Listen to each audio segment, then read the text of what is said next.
이 시간 많은 분들이 함께 예배를 드립니다. 하지만 같은 예배를 드린다고 모두가 다 하나님의 음성을 듣는 것은 아니에요. 사무엘은 어머니 한나의 기도 가운데 태어난 사람이에요. 임신하지 못하는 여인으로서 낙심과 절망 가운데 있던 한나는 하나님께 소원하는 기도를 드리죠. 하나님께서 내게 아들을 주시면 내가 그를 하나님께 드리리이다. 우리 모두도 하나님의 섭리 가운데 이 땅에 태어난 자들임을 잊지 말아야 합니다. 생명의 주인 되시는 창조주 하나님의 뜻이 계시지 않았다면 그 누구도 이 땅에 존재할 수 없는 것이 바로 우리 인생입니다.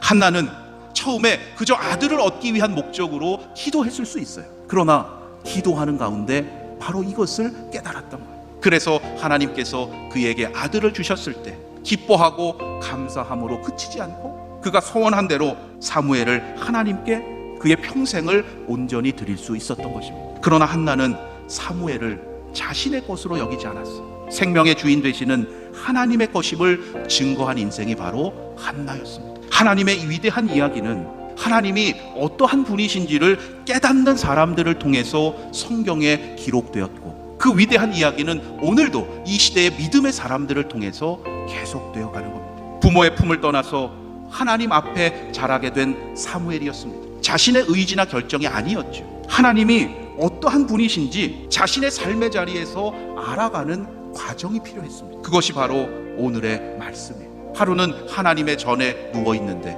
하나님께서 부르시는 거예요. 사무엘아, 사무엘아. 그러나 그것이 하나님의 부르심을 알지 못했기 때문에 제사장 엘리에게 갑니다. 내가 여기 있나이다. 잘못 찾아갔던 거죠. 한두 번도 아니고 3번씩이나 이것을 계속 반복해요. 얼마나 답답하셨을까요? 그러함에도 한나의 그 소원을 이루어 주시고자 끝까지 사무엘을 부르시는 하나님의 위대한 이야기. 한나와 사무엘처럼 성경에 등장하는 인물들이 대단한 믿음의 사람들이라고 우리가 여길 수 있어요. 그러나 그들을 통해서 일하시는 하나님의 위대한 이야기임을 놓치지 말아요. 사무엘은 하나님의 전에서 하나님을 섬긴다고 하면서 정작 하나님의 부르심을 깨닫지 못했습니다. 하나님이 전능하시고 위대하신 분이라는 말은 수없이 들었을 거예요. 그러나 자신의 삶에서 직접 체험한 적이 없었기 때문입니다. 하나님의 부르심은 하나님의 음성을 듣는 자만이 깨달을 수 있다는 거예요. 여러분, 하나님의 음성을 듣는 훈련이 필요합니다. 어떻게 해야 합니까?